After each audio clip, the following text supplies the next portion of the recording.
여러분 안녕하십니까. 광주 뉴스투데이입니다. 먼저 오늘의 주요 뉴스입니다. 여야 정당이 4.13 총선 비례대표 후보를 확정한 가운데 광주와 전남 출신으로는 여야를 통틀어 5명이 당선권에 이름을 올렸습니다. 제20대 국회의원 선거와 동구청장 재선거 후보자 등록이 오늘과 내일 이틀 동안 진행됩니다.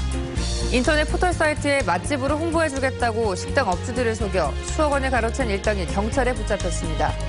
올해 초 긴급 편성한 누리과정 예산이 바닥나면서 유치원과 어린이집 무상보육에 또다시 위기를 맞았습니다.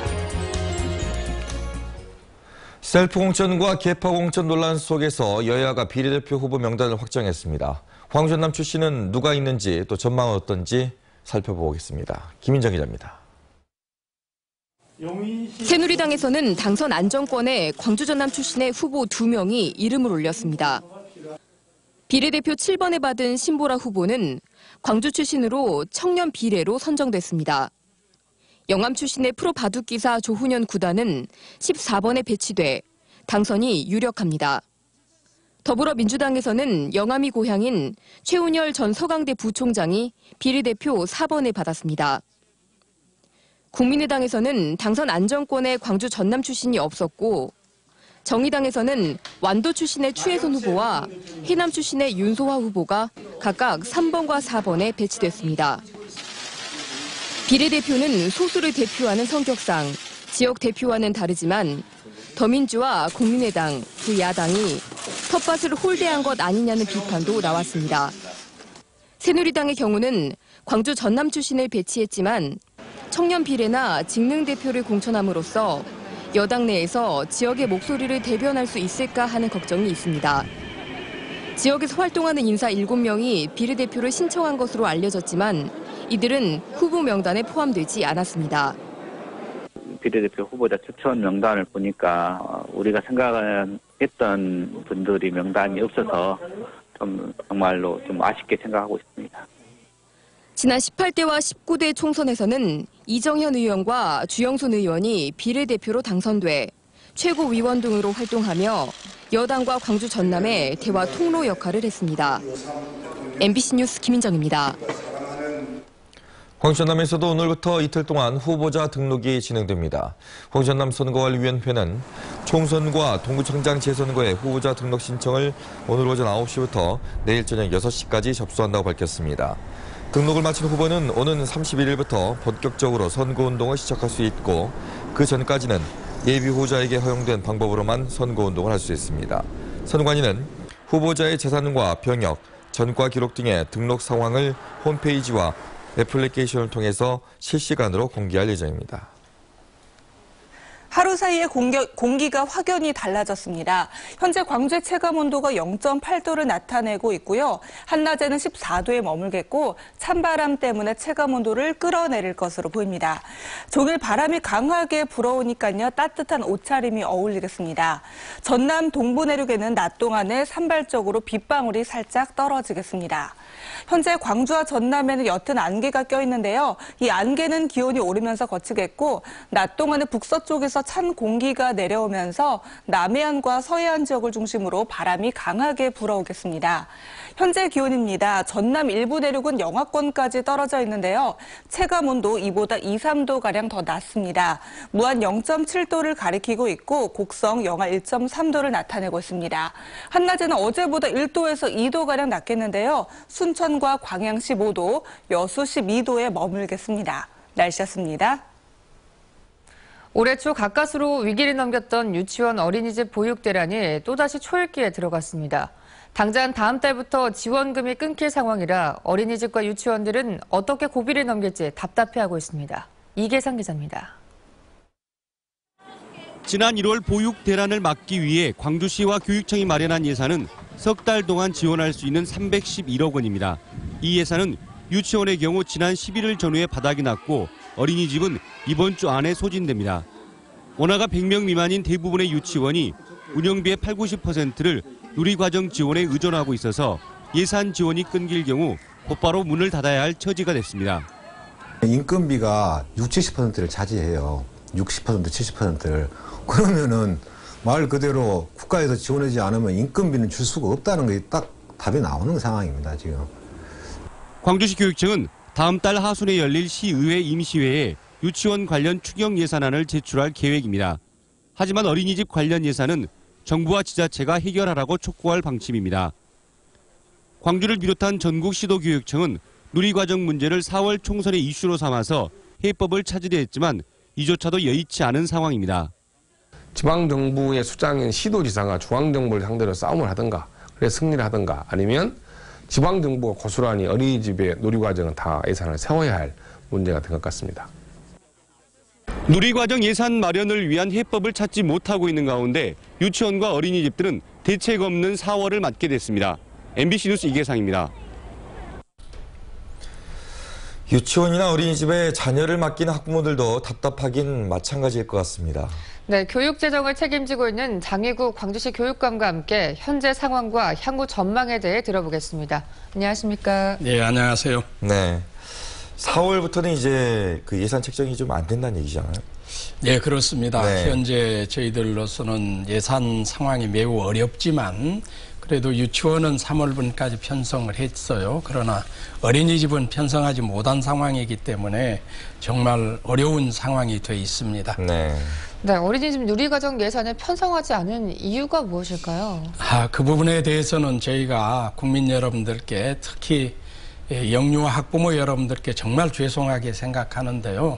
저희들은 편성하지 않은 게 아니라 편성할 수 없는 형편이 없습니다. 편성하지 못한 것이죠. 그 이유는 여러 가지 있습니다만 가장 큰 게 예산 문제입니다.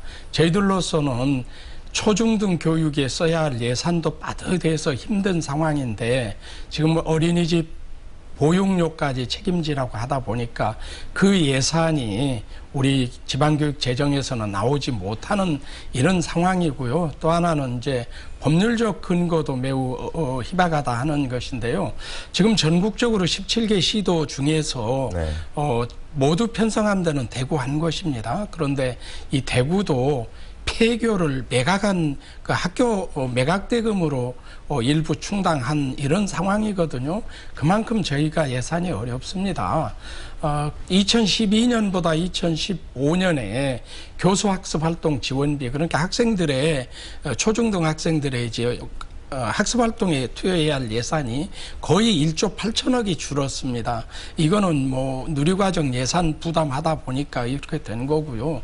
빚도 그냥 엄청 늘어났습니다. 저희들이 총 예산의 17.7% 정도 되던 빚이 작년에 28%를 넘었었고 네. 금년에는 30%를 넘게 되는 이런 상황에서 재정의 위기 때문에 예산 편성을 못한 상황인 거죠. 네. 그래서 이제 그 서울까지 올라가서 1인 시위까지 하셨는데 어떤 영향은 좀 미치는가요? 현재로는 저희들이 참 교육감들이 청와대 앞에서 1인 시위를 한다는 것은 정말 민망한 일인데요. 그렇게 했음에도 불구하고 정부에서는 아무런 반응이 없어서 매우 안타깝습니다. 자, 그러면 뭐 정부도 책임지지 못하고 있다고 하고 교육청은 뭐 할 수가 없다고 하고 어떤 대안이 없을까요? 저희들로서는 이거는 정부에서 책임져야 할 일이다 하는 생각이죠. 이유는 뭐 여러 가지 있습니다만은 박근혜 대통령의 대선 공약이 아주 중요한 공약이었습니다. 3, 4, 5세 무상보육하고 정부에서 책임진다. 그리고 당선된 뒤에도 늘 뭐 시도지사 간담회에서도 그랬고 이 부분은 중앙정부에서 책임져야 한다라고 말씀을 하셨어요. 그런데 이 재정 대책은 세우지 않고 공약을 실천하려고 하다 보니까 이 교육청에다 예산을 떠넘긴 상황이어서 저희들로서는 도저히 감당하기 어렵고 지금 중앙정부에서 긴급한 국고 지원이라도 하는 이런 상황이 아니면은 해결할 수 없는 상황이죠. 네, 총선과 연계한 정치권과의 이 협조는 어떻게 진행이 되고 있나요? 저희들이 하도 답답해서 총선 앞두고 지난 3월 10일에 국회에서 정당 초청 토론회를 했습니다. 그때 새누리당은 참석하지 않아서 정말 안타깝고 답답한데요. 야 3당 더불어민주당이나 국민의당이나 정의당에서는 이 문제를 적극적으로 해결하기 위한 공약을 내겠다 이렇게 약속하셔서 긴급 국고 지원을 하도록 하고 이 문제 해결을 위한 사회적 논의기구를 구성하도록 이렇게 네. 하고 장기적으로는 지방교육 재정을 확보할 수 있는 법안을 이렇게 고쳐가겠다라고 말씀을 하셨어요. 네. 끝으로 이제 보고 계신 분들이 어떻게든 좀 되지 않겠느냐. 네. 그렇게 생각하실 수도 있는데. 대부분 국민들은 이전에도 이런 어려움이 있었는데 뭐 어떻게 메꿔 갔으니까 이번에도 되지 않겠나 이렇게 생각을 하시는 것 같은데 네. 작년에는 저희들이 빚으로 메꿨습니다. 1조 2천억 빚. 이걸로 메꿔 갔는데 정부에서도 5천억 지원을 했고요. 금년에는 3천억만 지원한다고 그러고 부족한 1조 8천억은 어떤 대책을 저에게 주지 않습니다. 네. 작년은 그걸 빚으로 하라고나 했는데 금년은 그것도 없어서 저희들은 정말 답답한데요. 정부에서 어떤 특단의 대책을 내도록 국회에서 이렇게 결정을 해야 하리라 이렇게 생각합니다. 예, 알겠습니다. 오늘 나와주셔서 고맙습니다. 네, 감사합니다. 포털 사이트에서 맛집을 검색할 때 상위권에 노출시켜주겠다며 식당 업주들을 속여서 돈을 가로챈 일당이 붙잡혔습니다. 적은 돈으로 쉽게 홍보를 해주겠다는 말에 전국에서 700여 명의 업주들이 속았습니다. 김진선 기자입니다. 부산의 한 콜센터 사무실. 직원들마다 지도를 띄워놓고 음식점에 전화를 걸고 있습니다. 포털 사이트와 내비게이션에서 지역 맛집을 검색할 때 상위에 뜨도록 해주고 블로그에 이용 후기도 올려주겠다는 겁니다. 경기가 안 좋으니까 어떻게든 홍보를 하려고 어떻게든 이제 첫 페이지에 띄어야 사람들이 많이 보잖아요. 이제 반신반의 하긴 했어요. 왜냐면 16,000원이라니까. 근데 전화로 계약이 성사되지 않으면 직접 업체를 방문해 유명 맛집 블로그를 보여주며 자신들이 대행한 것처럼 속였습니다. 하지만 실제 홍보 활동은 이뤄지지 않았습니다. 업체 명의의 블로그에 형식적인 미끼용 후기를 한 차례 올리는 게 고작이었습니다. 발각될 경우를 대비해 계약서는 쓰지 않았고 3년 이용료 57만 원을 한꺼번에 결제한 뒤엔 연락을 회피했습니다. 상대적으로 비전문가인 소상인들이 온라인 광고 계약을 체결할 때는 반드시 계약서, 결제 수단 등을 꼼꼼히 살펴야 피해를 예방할 수 있습니다. 이 같은 수법으로 2014년부터 2년 동안 피해를 당한 업주는 전국에서 697명, 피해액도 3억 원이 넘습니다. 경찰은 업체 대표 42살 이모 씨를 구속하고 종업원 8명을 조사하고 있습니다. MBC 뉴스 김진선입니다. 어제 광주에서 50대 남성이 숨진 채 발견됐습니다. 경찰이 타살 가능성에 무게를 두고 수사를 벌이고 있는데요. 최근 한 달 사이에 광주 전남에서 모두 5건의 살인 사건이 발생해서 치안 불안이 가중되고 있습니다. 송정근 기자입니다. 50살 이모 씨가 교회 주차장에서 머리에 피를 흘린 상태로 발견된 것은 오전 6시 40분쯤입니다. 출근을 하기 위해 주차장을 찾은 인근 주민에 의해 발견됐습니다. 경찰은 이 씨의 머리에 벽돌로 맞은 흔적이 있는 것으로 미뤄 이 씨가 누군가에게 살해된 것으로 보고 있습니다. 머리에 피 흘리고 죽었으니까 이제 벽돌로 이제 쳤다고 봐야지. 머리에 피를 흘렸으니까 그렇게 추정만 하는 거예요. 경찰은 아직 용의자를 특정하지 못하고 있습니다. 다만 일용직 근로자인 이 씨가 전날 밤에 동료 3명과 술을 마신 것으로 알려지면서 이들이 사건에 연관성이 있는지를 조사하고 있습니다. 여기 지나가는데 사실 어떻게 받아가나 어디서 세상에 그런 사건이 일어나고 이번 사건까지 포함해 최근 한 달 사이에 광주 전남에서 발생한 살인사건은 모두 5건에 이릅니다. 지난달 24일 화순에서 10대가 이속 문제로 말다툼을 벌이다 동갑내기 여자친구를 살해했고 지난 9일에는 광주에서 케냐 국적의 외국인이 PC방 종업원을 살해하는 등 광주 서구와 북구를 중심으로 살인사건이 잇따르고 있습니다. 광주 전남에서 엿새의 한 번꼴로 살인사건이 발생하면서 치안 불안이 가중되고 있습니다. MBC 뉴스 송정근입니다. 전남지방경찰청은 총선을 앞두고 허위 사실을 유포한 혐의로 무안지역 모 주간신문사 대표 이모 씨를 구속했습니다. 이 씨는 지난해 11월부터 자신이 운영하는 신문을 통해 당시 더불어민주당 소속 이윤석 의원을 비방하거나 허위 사실을 게재해 불특정 다수에게 유포한 혐의를 받고 있습니다. 광주 서구선관위 직원과 광주 서구청 간부들이 함께한 술자리에 대해서 중앙선관위가 진상조사에 나섰습니다. 중앙선관위는 선거법 위반 여부를 조사하던 선관위 직원들이 구청 간부들과 술자리를 가진 것은 통상적인 간담회로 보기 힘들다며 사실관계 파악에 들어갔다고 밝혔습니다. 당시 이무진 광주서구청장은 정책 홍보에 주민과 직원을 통한 점이 선거법 위반에 해당되는지 조사를 받았고 혐의가 없다는 판단을 받았습니다. 어젯밤 7시 30분쯤 광주시 서구 양동역 4번 출구 도로에 폭발물이 들어있는 것으로 의심되는 정체불명의 가방이 놓여있다는 신고가 접수됐습니다. 이로 인해 경찰 특공대와 군부대가 출동해 1시간가량 조사를 벌인 결과 빈 가방인 것으로 확인됐습니다. 이 과정에서 버스 등 차량 통행이 금지되는 소동이 벌어졌습니다. 경찰은 비어있는 가방을 오인 신고한 것으로 보고 정확한 경위를 조사하고 있습니다.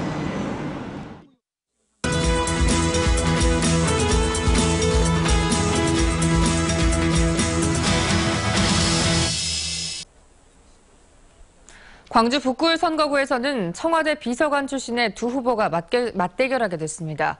이른바 왕의 남자 간의 대결, 윤근수 기자가 보도합니다. 노무현의 남자와 김대중의 남자, 두 청와대 전직 비서관 중에 누가 유권자들의 선택을 받게 될까요?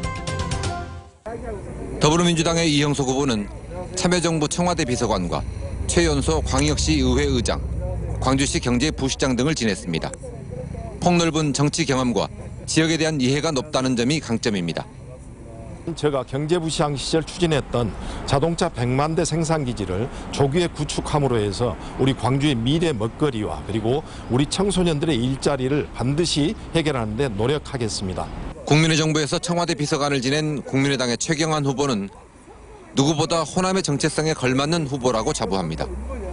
4년 전 경선에서 아깝게 탈락한 뒤 절치부심하며 표밭을 다져왔습니다. 광주와 호남의 이익을 대변하겠습니다.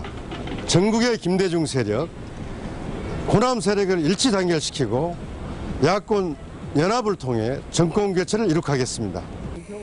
중소기업인인 새누리당의 이인호 후보는 경제 현장에서 쌓은 다양한 경험을 바탕으로 대기업의 횡포에 맞서겠다고 밝혔고 4년 전 선거에서 18.45%를 득표한 민중연합당의 윤민호 후보는 흑수저와 노동자를 대변하는 후보임을 내세우고 있습니다. 무소속의 노남수 후보는 유일한 지역 토박이로 특권을 폐지하고 서민을 대변하는 데 앞장서겠다고 밝혔습니다. 청년들이 꿈과 희망이 있는 미래의 도시가 되기를 간절히 소원합니다. 그걸 위해서 최선을 다하겠습니다. 지금 국회에 우리의 대표가 없습니다. 1% 독점과 특권에 맞서 99%의 목소리를 국회로 보내주시기 바랍니다. 정말 서민들의 아픔을 누구보다 잘 알고 있고 이 지역을 역동적으로 발전시킬 수 있는 유일한 후보라고 생각합니다. 광주 북을 선거구의 현직인 임내연 의원은 무소속 출마를 고민하다 국민의당 잔류를 선택했습니다. 그의 선택이 어떤 후보에게 도움이 될지 후보들 사이에서도 전망은 엇갈리고 있습니다. MBC 뉴스 윤근수입니다. 국민의당 광주 동구청장 재선거 후보로 김성환 후보가 확정됐습니다. 김성환 후보는 100% 여론조사로 실시된 경선에서 안재견, 오영근 후보를 제치고 최종 후보로 결정됐습니다.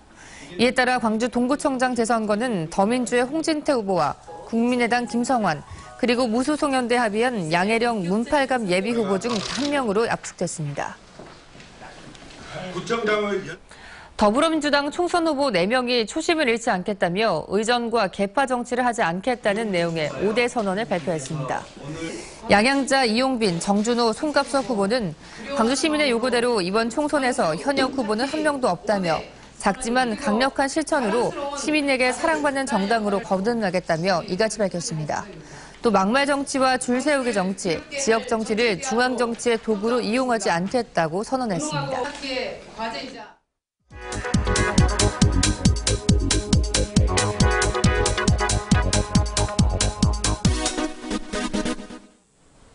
한동안 K-팝 스타를 발굴하기 위한 경연 프로그램이 인기를 얻었죠.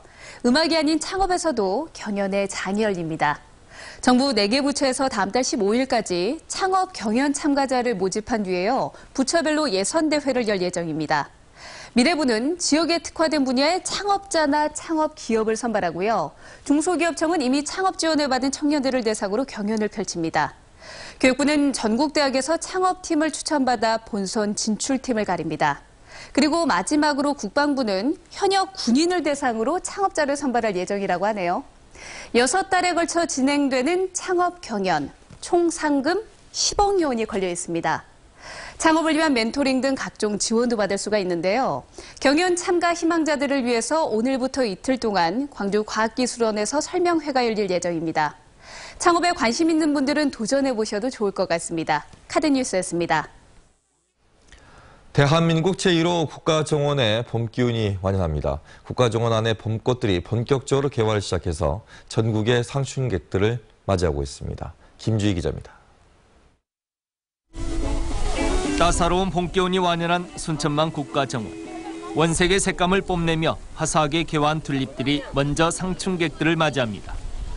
재배 온실에서 키워 정문 입구에 옮겨 심는 손길도 분주합니다. 튤립이 지금 현재 개화가 빠른 품종들은 현재 꽃이 피기 시작했습니다. 그래서 이달 말에서 4월 20일까지는 꽃이 만개해서 아름다운 경관이 연출될 것으로 보입니다. 능수매길에는 매화꽃도 만개했습니다. 수양버들을 닮은 매화 능수매는 정원 내 완연한 봄의 기운을 만끽하게 합니다. 정원을 노랑빛으로 물들이고 있는 산수 위에 가장 먼저 봄의 기운을 전한다는 복수초. 당장이라도 꽃망울을 터뜨릴 것 같은 벚꽃까지 국가정원은 이제 봄꽃들의 축제가 시작됐습니다. 순천만 국가정원을 찾은 전국의 상춘객들은 봄꽃과 함께 따스한 봄 기운을 만끽하고 있습니다. 굉장히 편안해요. 자연의 그 느낌이 잘 살려줘가지고 굉장히 사람들한테 푸근한 마음을 전해주는 것 같아요. 일단 여기 구경할 거리도 많고 이제 가족들이 와서 같이 걸어 다니고 얘기하고 좋은 경치도 보고 이런 게 되게 좋은 것 같아요. 순천만 국가정원 내 본격적으로 개화를 시작한 봄꽃들은 모두 75종에 17만 본에 이릅니다. 봄기운이 완연한 순천만 국가정원. 순천만 국가정원 내 봄꽃들은 이달 말쯤 만개할 것으로 보입니다. MBC 뉴스 김주희입니다.